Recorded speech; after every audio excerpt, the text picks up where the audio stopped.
Is the microphone working? Yeah? Okay. Good morning, my friends and ladies and gentlemen. I'm Yukari Tangena-Suzuki. On behalf of the board members of the Stichting Dialoog Nederland-Japan-Indonesië, I would like to welcome you all to this 21st Dialoog-NJI conference. I'm very pleased and also very honored to have you here. How can I change the slide? Thank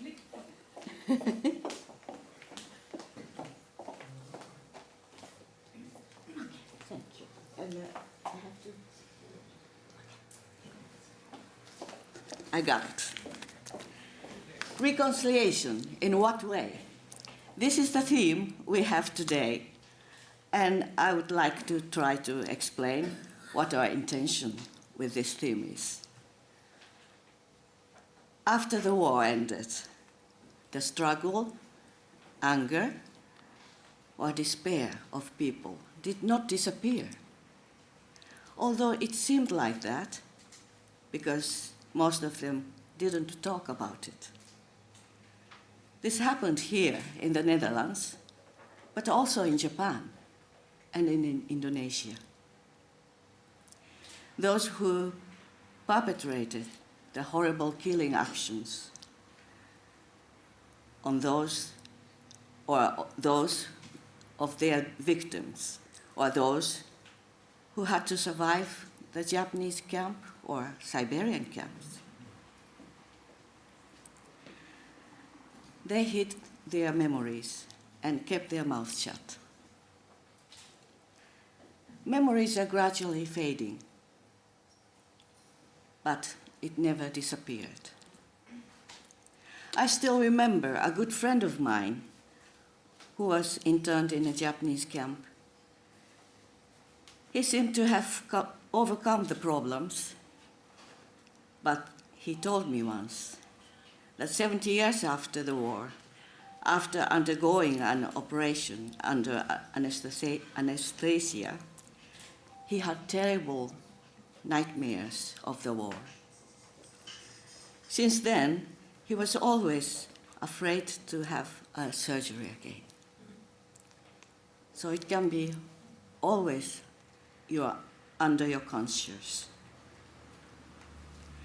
At a conference, we always listen to the precious stories of the first generation. But this conference is the first time after 20 conferences since 2000 that we have only speakers of the second generation.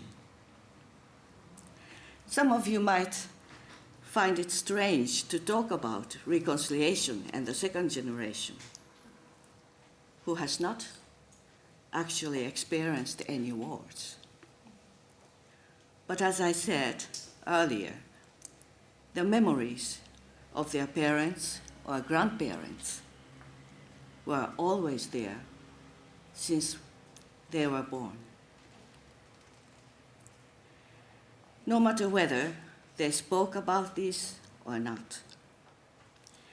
Children unconsciously grew up with the memories of their parents.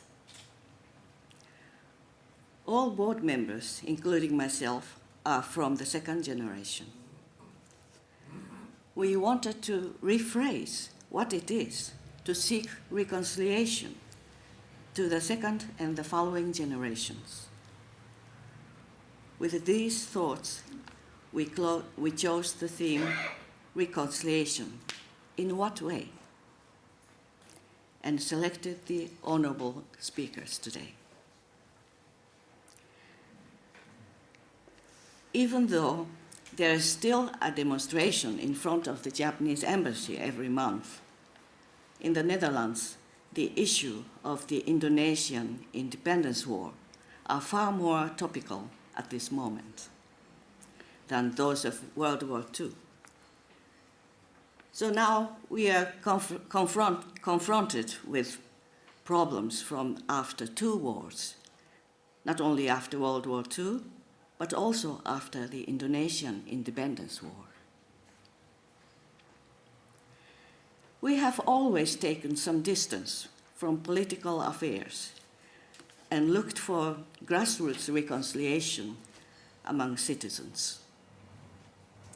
But when we look around the world, today we find self-centered politicians who seem to have learned nothing from the past. But this also means that there is still a large number of voters who did not learn anything from the past. Ladies and gentlemen, we must stay alert. As we all know, nowadays, religion that used to set norms and values has less and less influence on people. So if there are no norms and values, how should the young generation learn from history? I believe we must learn from history that each one of us is responsible for peace building. In our history textbooks, it is quite common that we are taught that we are victims, and far less that we were also aggressors. Professor Carol Gluck in Columbia University even dares to say that history textbooks of each country are nothing but collective memories. She clearly makes a distinction between history and collective memories. I think it is especially important for young people to learn also about the history of aggression of their own country. We must be open about this because I believe that it is so precious to learn to be sensitive about this thing. After all, everything starts from feeling the pain of victims that you caused directly or indirectly. Feeling their pain is most essential to remind yourself that you are also responsible to build peace. If you focus only on your identity as a victim and have no eye for your role as an aggressor, I don't think you can work for the future, because you'd only be looking at your own anger and pain. Once you feel the pain you caused, you are able to become a peace builder.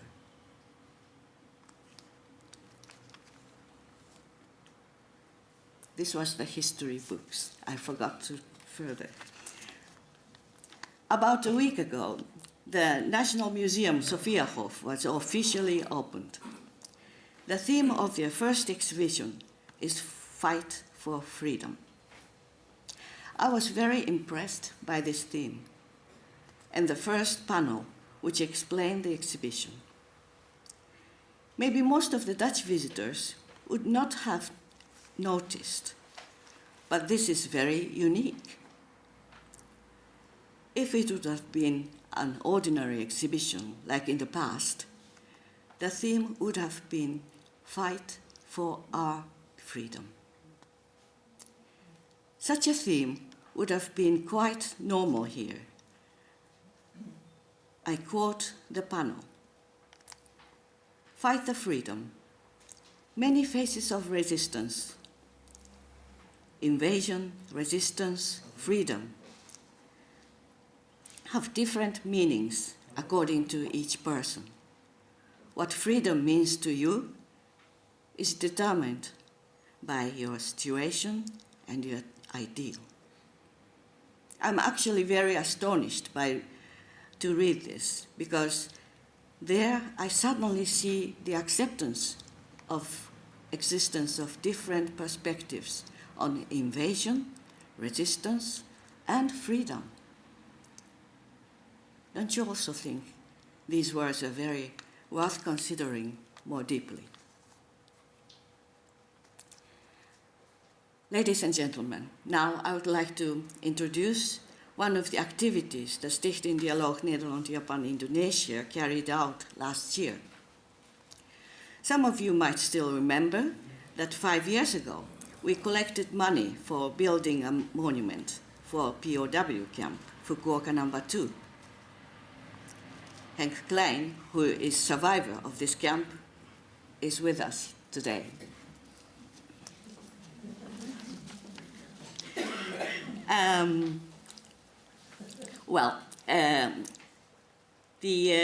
As a byproduct of that monument, I'm so sorry, because of the light, I don't think you can see it very clearly, but this is the monument of the Fukuoka No. 2. The byproduct of that monument, project of a booklet to support teaching history was started. Here I have 3 books. I said 3 booklets.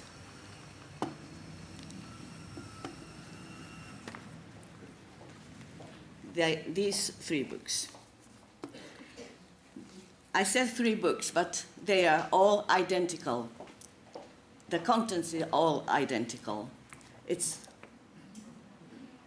English, Dutch, and Japanese. And Japanese version was just published a few weeks ago. And they are all gone already. 500 pieces, copies. This is, I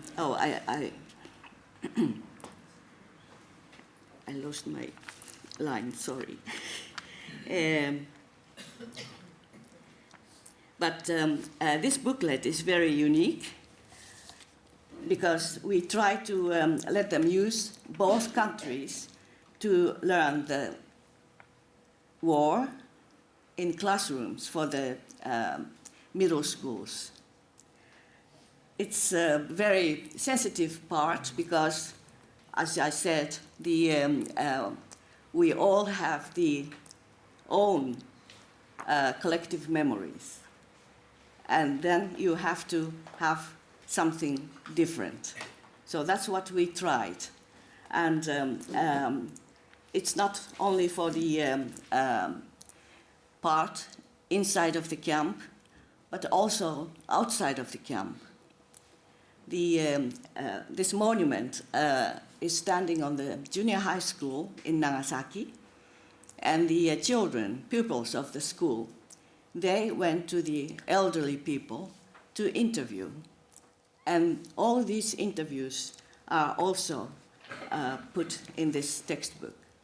So you can read also the other side, outside of the camp, how they were also suffering.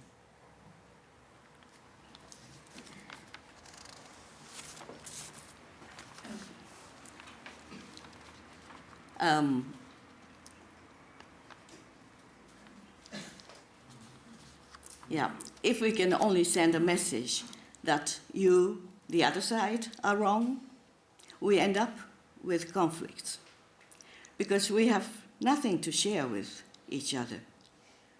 But once you feel the pain on the other side, something positive happens. At the end of this booklet, André wrote, "Even though you live in a part of the world where war seems highly improbable, it might become reality if we don't learn from the past." On the monument built by Nagasaki citizens, words of their remorse and apology are engraved, so they realize they are not only victims, but also aggressors. This project has developed further with an excellent TV report of NHK, and all 500 Japanese booklets are gone, and now they are being reprinted. But this booklet project is not yet complete until the perspective of the Indonesians is included. We hope also to publish a booklet which can be used in the classrooms in the Netherlands and Indonesia. And through this project and all other projects, we strive for our next generation to learn the many perspectives, the past, so that it will give the second and the following generations their new identity. So let's start our dialogue now. Let's try to show our warm heart to each other. And you don't have to be cool today. Thank you very much.